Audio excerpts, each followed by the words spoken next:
Bad grades are meaningless grades. You have to punch through what everyone else is saying. If something feels wrong, you walk, you get out. You don't let people push you around. A long time ago, we had these little schools that taught reading, writing, and arithmetic, and people loved them. Everyone loved and admired them. It was a true gift, and teachers were true angels of wisdom. But schools require funding. Part of funding is paying teachers. And what that means is money. Everyone suddenly was a teacher, and to optimize money, testing. It is not a school anymore. It is a business. All the teachers now take a paycheck home. The concept of grades is very iffy, very lazy. A teacher should talk to the parent. If grades used to work, then maybe they didn't matter much somehow. But over time, with everyone busy optimizing things to get or make more money, with schools everywhere needing funding, with teachers needing to get paid, nobody would have noticed when grades became everything. Same with tests. Nobody noticed when lectures became too abstract and people just started memorizing for tests to get good grades. So now we have a school that needs funding, teachers that need to get paid, and lectures and tests set up in a way where majority passes by memorization. And then there are those who assume that teachers are there to teach, and that the abstract, disconnected lectures actually make sense. They don't know everyone is memorizing. They assume they are just not smart. C and D, an occasional B+, but mostly C. It wouldn't occur to them that teachers are looking at other classes and give them the same grade. Nor would it occur to them that statistically a certain number of students should have bad grades, and the teacher will make that happen as not to stick out in front of the dean. And then there is the big one, the biggie, the one that nobody talks about, that one inconvenient fact. The grades are actually a performance score of how well the teacher is teaching. And they have not a darn thing to do with any of the students. Only the teacher can fail. You can't learn disconnected facts. You can only temporarily memorize them. Your grades are a reflection of how inclined you are to participate in a memorization charade that fetches the teacher money and keeps your school operating. They have to get paid. They have to put food on their table. They can't teach because that would mean addressing every student. That is just not possible, and they would rather get a job elsewhere. More importantly, they won't know. They won't even care when you do find something that you like. They will take that away from you because there is no time for you to learn. You have to pass tests that are in class right now. If you don't pass the standardized tests that are an insult to your uniqueness, your predispositions, your talents and creativity, the teacher will have to be transferred to another school as a lemon, and that makes them look bad. How dare you, you little child! They will behave high and mighty while selling your mind for a paycheck. Do you see? The tests were never a judgment of you. They are just the simplest way to track who the worst teachers are. Everything that surrounds you in school is created with the least amount of effort. They are using grades to make you feel bad so that you will memorize and pretend to learn so that everyone keeps getting paid. That is what the teacher wants. Put food on the table. They don't know what it means to get bad grades. The fact that they are a teacher shows that they crammed, memorized, and probably were proud of their meaningless grades. It is so strange that someone solving a math problem with memorized formulas thinks that they understand it. They don't.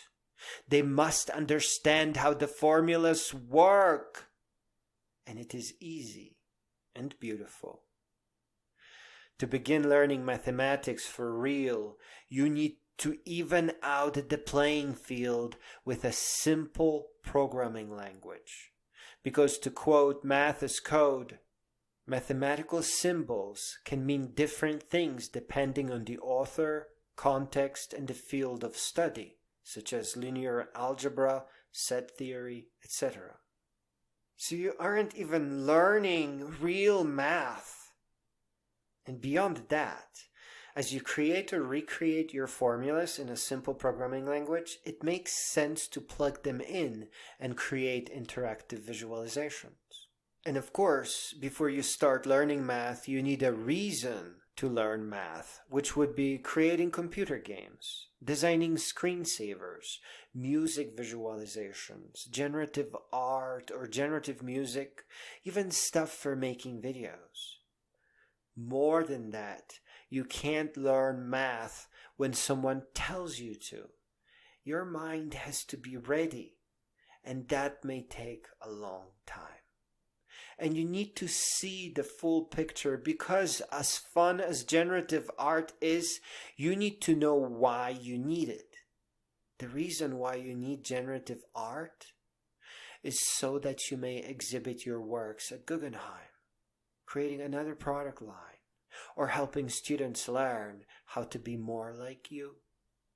The point of it all is to build a breathtaking portfolio describing a series of companies that you built. I can't even imagine what schools must think we are for them to treat us the way they do. And where exactly are they directing us? College, debt, and cubicle? College, brand name, university, and lab? And for how long? Forever? In a cubicle? Or is it until we start dreaming about opening our own business? Because we can do that as teenagers and actually learn something for real in the process. We are each unique. We have different curiosities that mark natural starting points for real education. They will all lead to art, computers, and sciences, and in a way that actually empowers you, makes you more powerful. Bad grades are just a sign that schools only care about funding, and teachers only care about getting you to pretend to know so that they can get paid and put food on their table. Bad grades are not real. They just reveal the reality of fake education. You are just as smart as everyone else, and your rejection of blind memorization is a sign of an affinity for great authenticity. For all the naysayers and apologetic teachers with great excuses, the principals with polished lines, and the students with perfect grades, I understand what you are saying. But that is not worth a single student crying herself to sleep at night because her grades and teachers are trying to convince her she's stupid. Because she's failing your stupid make-believe schools that will lead you all into debt and stress anyway. I honestly believe that the people with bad grades mature faster and are in a way gifted, but schools trick them and show them that they have no future, and sometimes this robs them of their beautiful gift. All the schools are not worth a single student crying herself to sleep. All these thoughts can be easily dismissed as a conspiracy theory until we rephrase them as accusations. So let us ask, why are schools getting funding when graduating students do not feel that they have received a real education?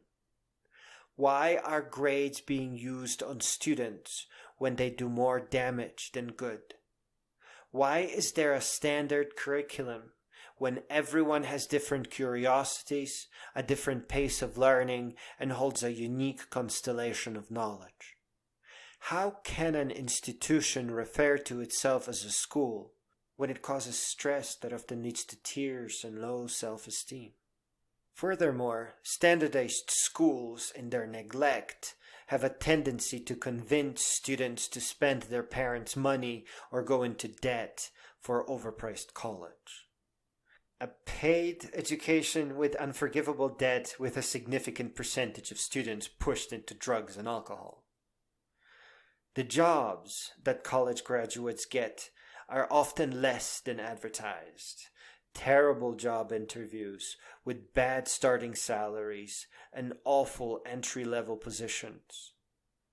All of this shows signs of fraud, neglect, and lies, and more lies.